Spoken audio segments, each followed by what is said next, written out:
All right, so we're going to talk about how to read NOTAMs, or not necessarily read NOTAMs, but how you can access them as well as find information to TFRs. So we have this nice app over here called ForeFlight, which is an electronic flight bag. So usually if you want to find NOTAMs at airports, you can open up the airport and press NOTAM, and you can read through some of them. This one's a UAS NOTAM. This one's just the airspace. So this one is just talking about the UAS in the area. There's older NOTAMs about the 5G NOTAMs. Disrupting Autoland. Other airports, same thing. They have all these NOTAMs. This is an instrument approach NOTAM, so we'll just ignore it.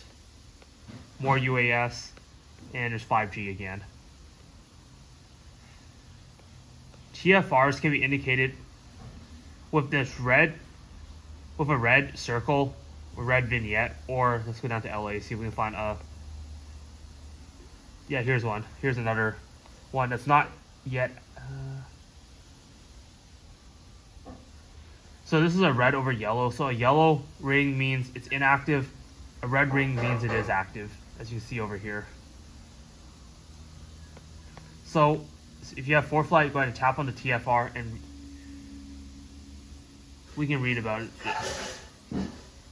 So it talks about this is a TFR, and if you don't comply, it talks about all the bad stuff that can happen. You can get detained, shot down, intercepted.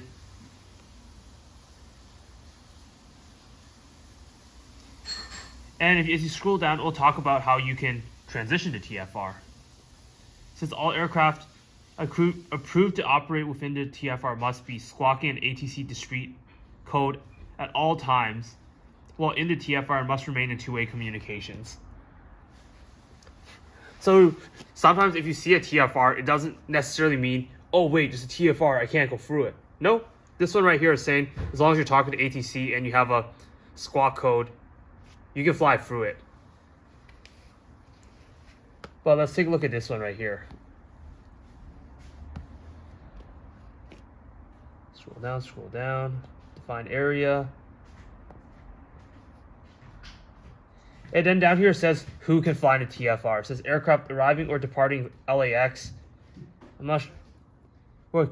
And this is Kilo HHR. I'm not sure what that is right now. And Santa Monica. So if you're leaving those airports for the sole purpose of leaving or arriving there, you can go through this TFR. But other than that, you can't do it. And again, down here it talks about the squawk code and being in two-way communication. So basically, again, your goal has to be getting from one airport to another, not just to stay there and maneuver. So these are just examples of TFRs where you can't fly through it as long as you do the right things or follow the right procedures. Now let's take a look at one at Disneyland.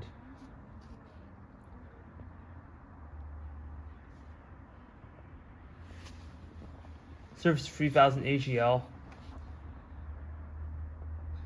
So again, let's quickly try to scroll through this, see if there's anything that says about going through it. Okay, so this is a TFR that says you just cannot go through it. There's no except or aircraft must be. So no, you just cannot go through this TFR, and even says the dimensions, surface to 3000 AGL. So don't go through this one. And to find in route NOTAMs, make sure you have NOTAMs and TFRs open on ForeFlight, because if I turn these off, you can be like, oh look, LAX area is clear, but not really. So with ForeFlight, make sure you always leave TFRs and NOTAMs on. This could save you. Other than that, if you use the 1-800-WX brief phone number, you can talk to the briefer. He or she can tell you more about each of those TFRs and what you need to do to go through it. Overall, just make sure you don't go through one, as that could impact your future career. See you guys in the next video.